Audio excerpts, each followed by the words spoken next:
8:07 this morning, the Los Angeles City Fire Department responded to the 3000 block of Crenshaw Boulevard.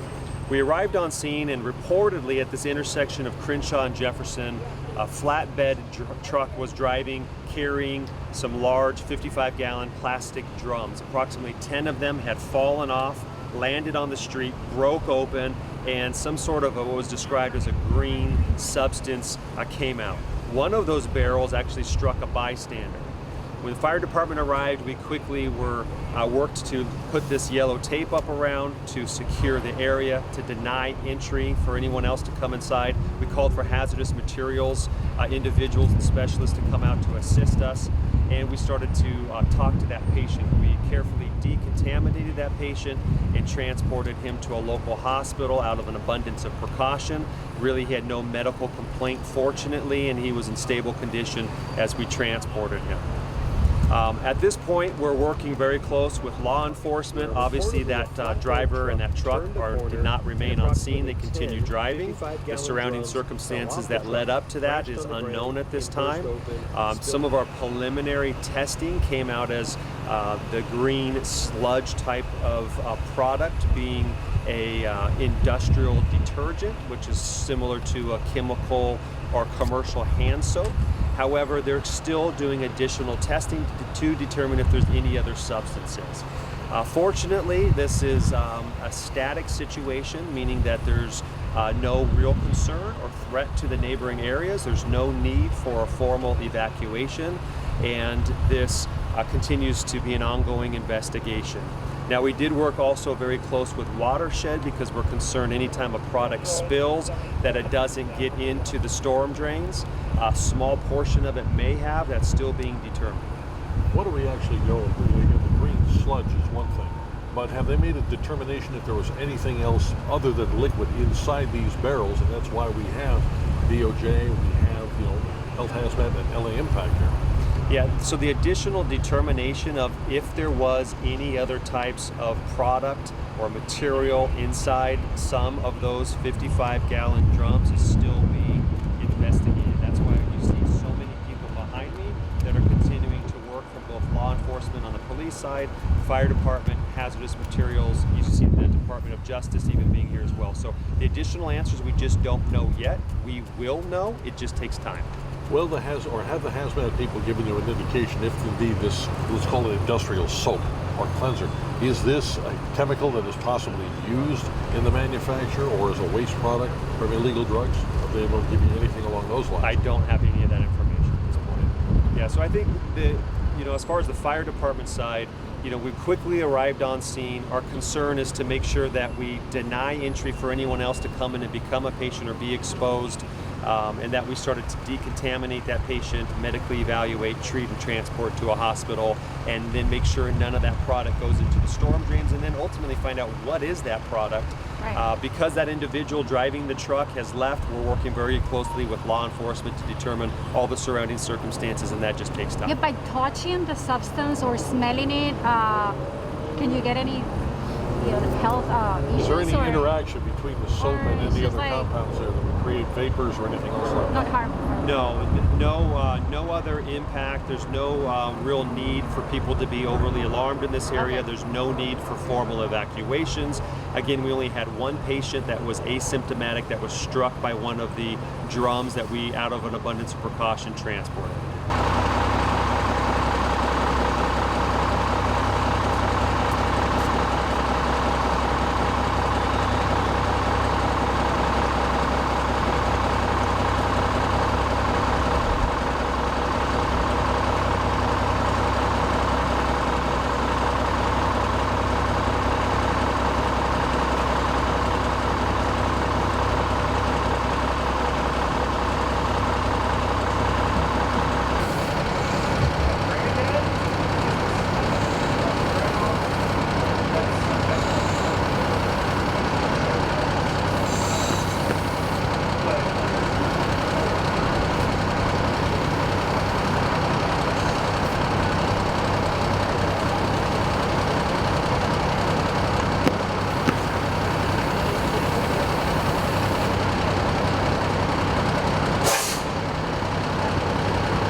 got it, man.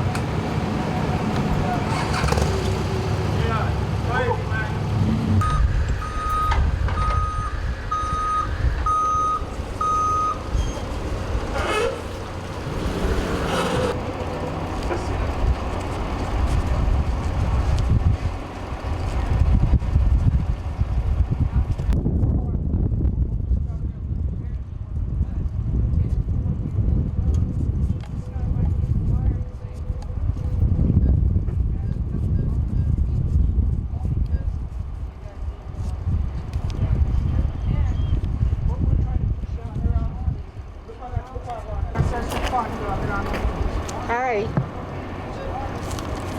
No, I can't talk to you.